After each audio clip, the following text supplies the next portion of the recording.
Les riverains de Jette attendaient cette inauguration avec impatience. La grotte de Notre-Dame de Lourdes se dresse désormais au milieu d'un site rénové, un lieu plus accessible pour les 2500 visiteurs mensuels. Avant, quand j'étais petite, ma grand-mère est morte et on venait souvent ici.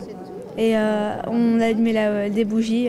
Mon bouquet de mariage, je l'ai amené le soir ici, enfin non, oui, le soir.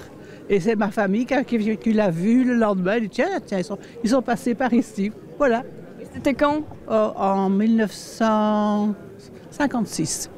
Depuis la Première Guerre mondiale, cette grotte est un endroit de recueil et de ressourcement. Mais pour le rester, le site avait grand besoin de ces travaux. Depuis 30 ans, il y avait quand même pas mal de soucis, surtout au niveau de notre esplanade, où les pèlerins étaient vraiment les pieds dans l'eau quand il pleuvait beaucoup.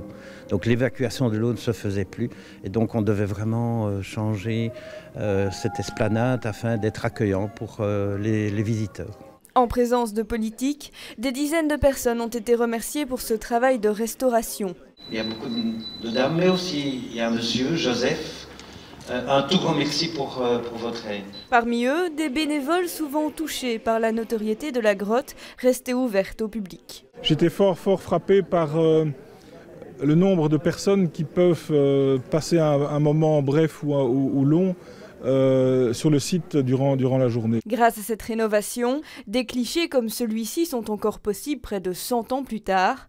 Pour fêter le centenaire du lieu, des festivités sont prévues à partir de ce 1er mai, jour du travail, mais aussi début du mois de la Vierge Marie.